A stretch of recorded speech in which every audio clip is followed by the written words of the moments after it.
السويد دايما بتعتبر من أكتر الدول الأوروبية انفتاحا في حقوق الفرد والحريات، بس اللي كتير من الناس ما يعرفوش إن في قوانين صارمة جدا متعلقة بالدعارة في القانون السويدي، واللي مش بيجرم اللي بيشتغلوا في الدعارة لكن بيجرم اللي بيطلبوا الخدمات دي.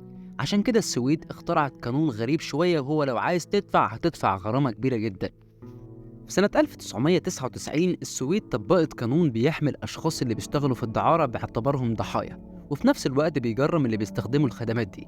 يعني القانون بيقول الشغل في الدعارة مش جريمة، بس انت لو هتدفع الفاتورة انت اللي في المشكلة.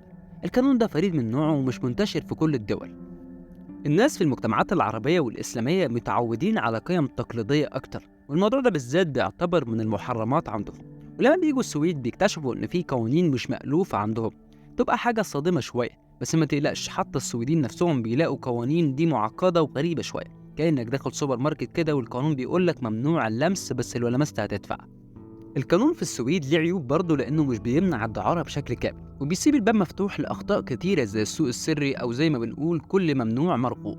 ده بيعمل ضغط على اللي شغالين في المجال ده، وبيخليهم يتعاملوا في أماكن مش آمنة وبعيدة عن الرقابة. السعوديين بيشوفوا إن القانون ده خطوة للأمام في حماية حقوق المرأة، بس برضه في ناس شايفين إنه بيساهم في انتشار السوق السري، وده بيخلق مشاكل تانية للناس في السويد.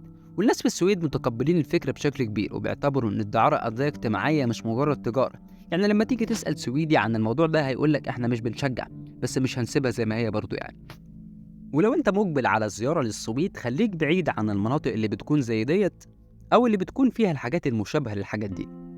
بعض المناطق في السويد معروفة بجودة نشاطات الحاجات اللي زي ديت اللي مش محببة يعني، وفي منطقة مولبو في الجنوب. ونصيحة، ابعد عن الأماكن دي لو أنت عايز تعيش تجربة سفر ممتعة وآمنة. خلي سفرك على أصوله يعني، وخليك في الأماكن اللي مفيهاش مشاكل.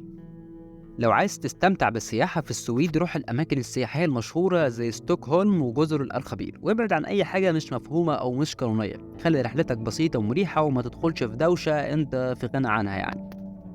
ستوكهولم العاصمة السويدية تعتبر واحدة من أجمل المدن في السويد وأوروبا.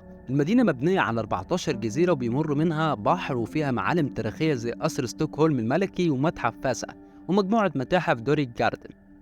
جوتنبورغ مدينة ساحلية رائعة بتقع في غرب السويد، والمدينة معروفة بالحدائق العامة والمنتزهات زي منتزه هليزنبورغ الترفيهي، وكمان بتعتبر مركز ثقافي بوجود عدد كبير من المتاحف فيها. وفي النهاية القانون في السويد مختلف وغريب شوية عن اللي احنا متعودين عليه في العالم، لكن لو انت بتدور على مكان تزوره ومكان يكون كويس، خليك دايما في المناطق السياحية المعروفة، وابعد عن الحاجات اللي مش بتفهمها. واللي يقولك ان السويد مش بلد حلوة، قول له جرب تعمل بس اللي عليك وهتستمتع في الآخر. شكرا ليكم.